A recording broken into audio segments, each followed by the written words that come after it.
Hey everybody, and welcome to this Kickstarter page for the second edition of Who Goes There. For those of you that are unfamiliar with Who Goes There, it is a cooperative survival game with growing paranoia.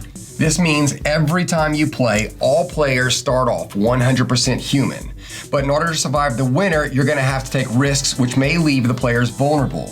And being vulnerable leads to infection, infection leads to the growing paranoia. So why a second edition?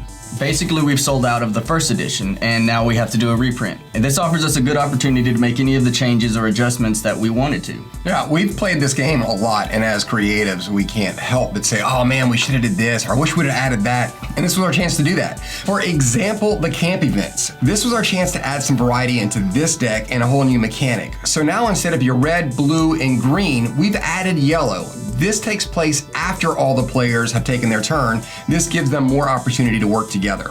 So what we're also doing with the camp events is we are varying some of the old effects that happened on the cards and adding different ones. So now it's not just typically all strikes. You know, there's going to be some other interesting things that happen if you fail an event. And because some of the events would lock you out or in, just depending, players would either freeze to death outside or they might be bored inside, not being able to do anything. We went ahead and removed all the annoying trash from the deck and replaced it with keys. Now the way this works is a player is going to play a key card and that allows them to move through locations during a locked event. They still have to spend the action. And this doesn't actually unlock the door for all players. It just allows the one player with the key to come and go as he may want. Right. Ah, death. None of us like to go out in the first 15 minutes and then watch our buddies play for the next 2 hours. So this too, we have corrected. So now on your third strike, instead of dying, what's going to happen is you're going to lay your miniature down and you're unconscious. But you can still be revived. A teammate just moves to your space and plays a first aid card for you. You're able to remove a strike, stand back up, you're back in the game. Ah, but what happens if they don't revive you? If you have a crappy team, what's going to happen is on your next turn, you take one of your strikes, flip it over to the blue side, you now have Frostbite. If this happens 2 more times and you get 3 Frostbite, now you're dead. You hear that? Your life cycle gets shorter for every Frostbite you have. Right, Frostbite is semi-permanent. A first aid will not remove that. So the more Frostbite you have, the less strikes you can take and the more you go down. You become a big problem. Now how do you get rid of Frostbite? The bonfire. So now the bonfire has another purpose. The bonfire, when lit, will give everybody inside 2 stamina, and now it'll also let players inside remove 1 Frostbite. This is brilliant.